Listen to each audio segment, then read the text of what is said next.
c'est un village qui appartient toujours à la CCAS et depuis 2013, la société CVO a repris la gestion tout en continuant d'accueillir des bénéficiaires et puis en ouvrant le village sur d'autres clientèles.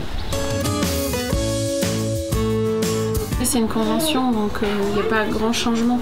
On sait qu'en étant sur un centre CCAS, on a certaines prestations, une qualité aussi des services proposés.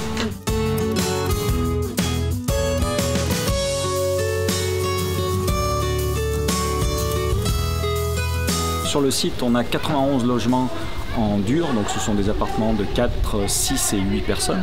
Nous avons 3 logements qui sont adaptés pour les personnes à mobilité réduite. Le village possédait déjà 3 terrains de tennis, un terrain de volley, un grand boulodrome, un restaurant, un bar, une grande salle d'animation et des salles d'animation pour les enfants ou pour d'autres activités en intersaison.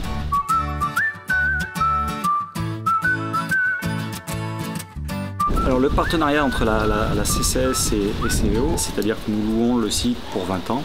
En contrepartie, la CCAS entend de nous qu'on fasse évoluer le bâti sur les 4-5 ans. Donc il y a un budget de 5 millions qui est programmé. Et donc depuis l'année dernière, nous avons installé 46 cottages. Ce sont des mobil-homes dernière génération. Et cette année, nous avons ajouté 12 bungalows toilés.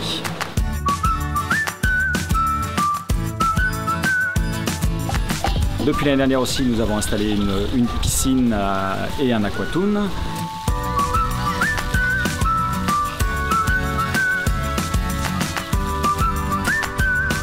C'est bien, c'est ce qui manquait dans le centre, de pouvoir se rafraîchir sans aller au bord de mer, puisqu'on est dans une région où il y a beaucoup de vent. Et quand on est sur le sable, quand il y a trop de vent, c'est difficile. Donc pouvoir se baigner dans le centre, c'est parfait.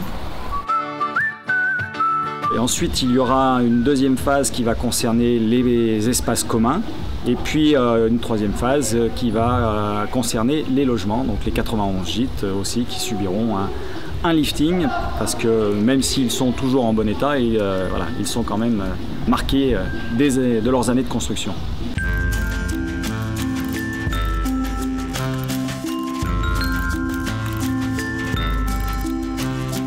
On est à la limite entre Gruissant et Narbonne-Plage, donc on n'est pas en bord de mer, on est au bord d'un étang comme il y en a beaucoup autour de Gruissant, mais malgré tout la mer est à 500 mètres à vol d'oiseau et on va dire 1 kilomètre en longeant l'étang. Et de l'autre côté, on a la chance d'avoir le massif de la Clappe qui a l'avantage de nous protéger de l'urbanisation, de nous permettre assez rapidement et assez facilement de faire de belles balades en vélo ou à pied.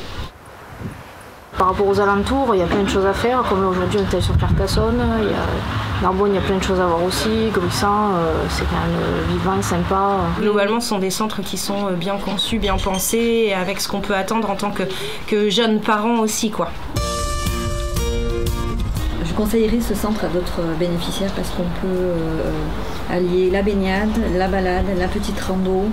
Et puis il est très bien fait pour les enfants, parce qu'il y a des clubs enfants, c'est pas négligeable. Et tout est piéton, donc on est tranquille, c'est agréable.